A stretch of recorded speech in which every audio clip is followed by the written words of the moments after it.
Para investor, sudah bangun dari mimpi buruk Anda di bulan September? Wake me up when September end, begitu ya. Karena sudah memasuki Oktober, karena kita ketahui pada September kemarin, volatilitas indeks harga saham gabungan begitu hebat.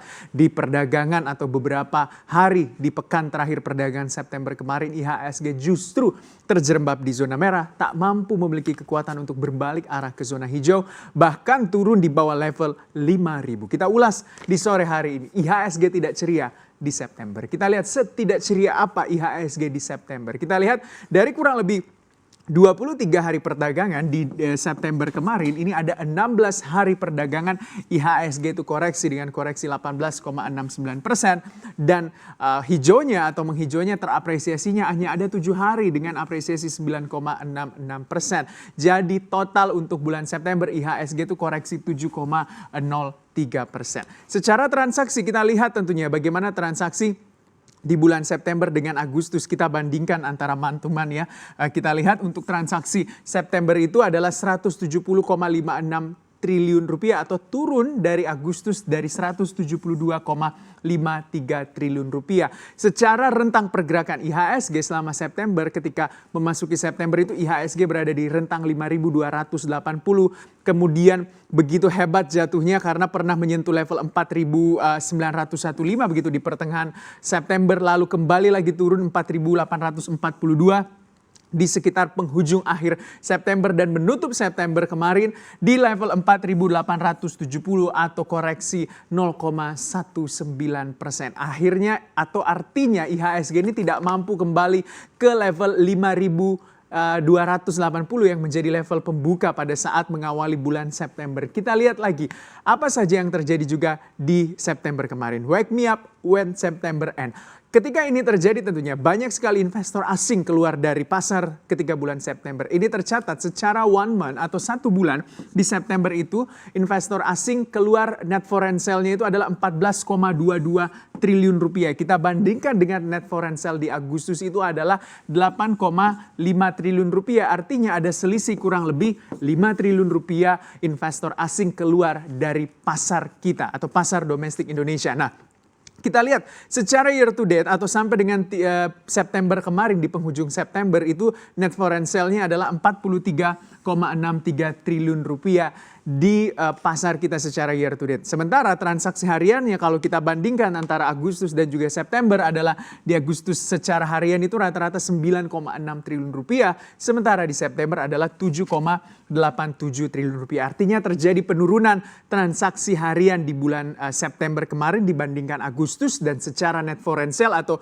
asing meninggalkan pasar Indonesia itu lebih banyak di bulan September kemarin ketimbang di bulan Agustus dengan selisih kurang lebih 5 triliun rupiah. Kita lihat lagi apa saja sebenarnya saham-saham yang paling banyak dilepas asing selama bulan September kemarin. Ini dia.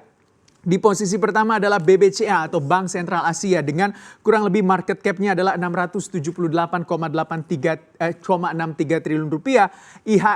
BBCA itu kurang lebih merah 14 kali, sementara selama September BBCA hanya hijau 8 kali. Dari rentang harga BBCA itu pernah menyentuh 32.500, turun selama September sampai menyentuh angka 27.100 rupiah per unit sahamnya. Net foreign sale untuk BCA di posisi pertama di bulan September 5,3 triliun rupiah. Kita lihat saham yang kedua adalah BBRI, masih dari sektor perbankan juga, adalah Bank Rakyat Indonesia. Koreksi selama September adalah kurang lebih untuk BBRI itu 14 kali merah dan juga 7 kali hijau. Rentang pergerakan harganya juga kalau kita lihat dari 3.580 itu turun menjadi 3.040 rupiah per unit sahamnya di bulan September kemarin. Net foreign sale atau asing melepas saham BBRI itu di bulan September sebanyak 1,7 triliun rupiah. Selanjutnya dari sektor telekomunikasi yaitu adalah TLKM atau Telkom. Ini juga menjadi buah bibir selama September kemarin karena juga banyak dilepas asing. Padahal kalau kita lihat selama PSBB, work from home atau sekolah juga di rumah itu kan banyak orang menggunakan data internet. Jadi agak cenderung berbanding terbalik dengan banyaknya pengguna internet atau paket data dengan banyaknya juga dilepas saham TLKM. Karena TLKM koreksi selama September 13,22% atau dari rentang harga 2.900 jatuh menjadi 2.560.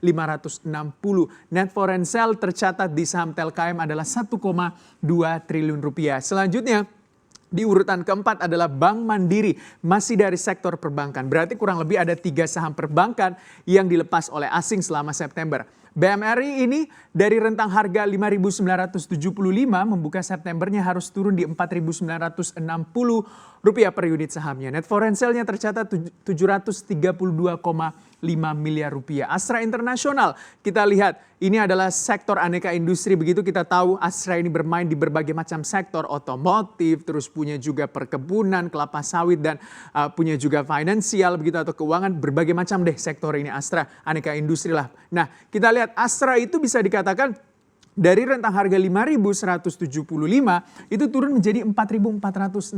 Murah ya begitu ya harga Astra per unit sahamnya. Net foreign sale-nya adalah 695,7 miliar rupiah. Kalau kita lihat 3 saham perbankan ini BBCA, BBRI dan juga BMRI itu mengalami koreksi yang cukup besar dan paling banyak dilepas oleh asing selama September kemarin. Apa yang menyebabkan? Karena kalau kita lihat datanya per Agustus juga itu cenderung kinerja fundamental atau kinerja dari masing-masing perbankan secara keseluruhan ya. Perbankan di Indonesia itu agak cenderung menurun. Tercatat jumlah penyaluran kredit di Indonesia untuk perbankan itu hanya tumbuh kurang lebih 1% saja. Sementara DPK-nya atau dana pihak ketiganya penghimpunannya itu tumbuhnya double digit atau 11% lebih. Itu artinya itu bisa juga memberatkan untuk perbankan-perbankan ini. Karena kan perbankan harus membayar bunga kepada nasabah ketika menyimpan uangnya baik dalam bentuk tabungan, dalam bentuk giro dan segala macamnya. Sementara penyaluran kredit yang menjadi pendapatan dari perbankan ini hanya tumbuh 1%, otomatis pendapatannya juga akan berkurang. Nah, itu tadi yang saya katakan kalau sektor TLKM agak anomali pergerakannya. Karena kan banyak orang work from home, banyak orang bekerja di rumah, banyak orang sekolah di rumah menggunakan paket data. Tapi sayangnya pergerakan sahamnya banyak dilepas oleh asing. Astra International kita tahu salah satu katalis penggeraknya adalah turunnya penjualan otomotif. Astra bermain di sektor otomotif, banyak merek-merek yang dari luar begitu ya, license-nya dipegang oleh Astra International ini, sehingga ketika penjualan otomotif itu menurun, itu juga bisa berpengaruh terhadap kinerja fundamental Astra atau net profitnya juga bisa terganggu. Nah, ini mungkin yang menjadi salah satu alasan investor asing cenderung keluar dari saham Astra 695,7 triliun rupiah. Kita lihat lagi bagaimana sebenarnya atau apa katalis penggerak di September kemarin. Ini dia sejumlah sentimen pasar yang mempengaruhi September kemarin. Yang pertama adalah COVID-19 dan juga vaksin. COVID dan vaksin ini agak seiring sejalan karena kalau kita tahu datanya dari dalam negeri di Indonesia saja data COVID-19 itu setiap hari terus meningkat.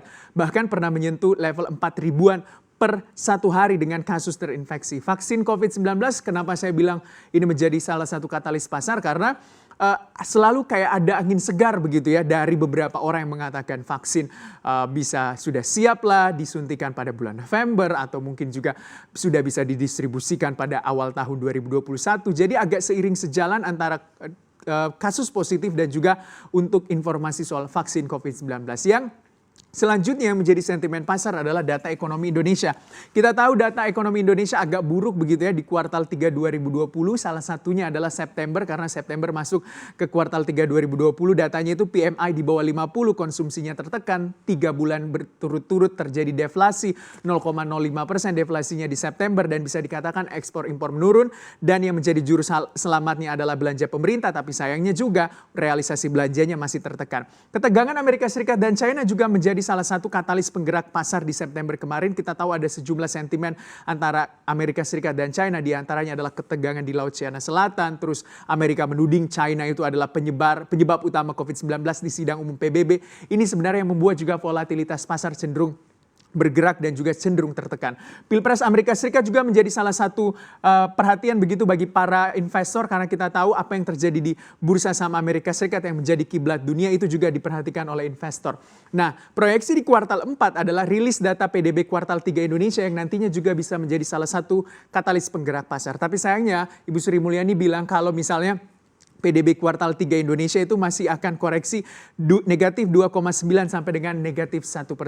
Hasil Pilpres Amerika Serikat menjadi salah satu katalis juga bagi pergerakan IHSG atau mungkin bursa-bursa di kawasan utama dunia lainnya karena siapa yang menang antara Demokrat dan Republik, Joe Biden atau tentunya Donald Trump itu akan berpengaruh terhadap kebijakan luar negeri dari pemerintah Amerika Serikat. COVID-19 juga masih menjadi katalis tentunya di kuartal 4 ini karena kita tahu semakin cepat COVID-19 teratasi, semakin kelihatan begitu kepastian yang terjadi di perekonomian. Itu dia bagaimana catatan soal buruknya IHSG tidak ceria di bulan September ini.